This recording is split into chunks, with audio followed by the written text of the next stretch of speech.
on va vous faire une petite démonstration de toute la partie internet sur cet ordinateur tablette tactile. Donc on a utilisé, là on va l'utiliser en mode netbook. Donc nous on utilise, comme à son habitude, on utilise Mozilla Firefox. Donc on ouvre comme ça.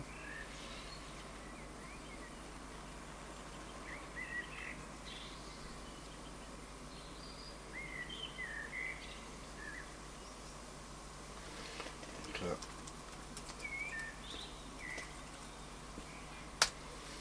simple recherche. On tombe sur notre site web. Donc là vous voyez, vous pouvez descendre.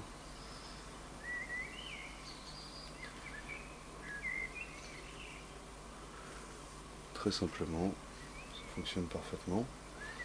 A noter aussi que vous pouvez utiliser le tactile pour descendre. Vous voyez, vous descendez directement avec la main comme ça. Donc là pour le coup c'est assez réactif. Par contre, le gros souci c'est qu'on ne peut pas faire de pinch. Donc vous voyez, vous ne pouvez pas zoomer comme sur un iPad ou autre. Et comme je vous disais, c'est assez compliqué aussi de viser les choses. C'est-à-dire que là ça marche, mais parfois pour attraper des trucs un petit peu plus galère, vous voyez.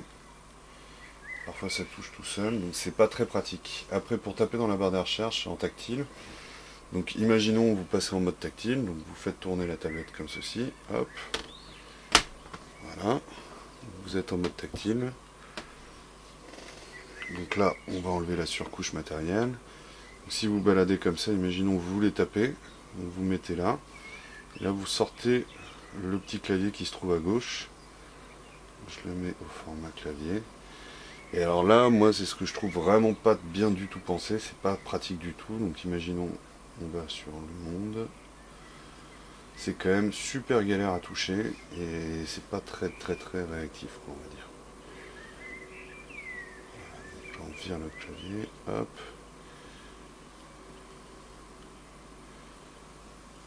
Donc là, ça marche pas. Vous voyez, ça rame un petit peu quand même, hein. Donc c'est pas le top pour ceci. Hop, donc là on n'a plus de connexion. Donc c'est le seul côté un petit peu désagréable. Après vous pouvez utiliser le système de Dell qui est fourni. Donc comme vous voyez, vous avez les principaux outils multimédia, donc musique, photo, vidéo, internet, paint et games.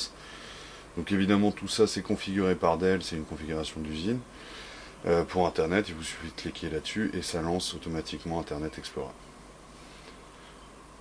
Voilà. Bon là on va rien avoir parce qu'on n'arrive pas à atteindre la source. Mais c'est pas terrible, très franchement. Le tactile est pas très bien utilisé dans ce cas-là. Et Windows 7 n'est vraiment pas une référence pour l'univers du tactile.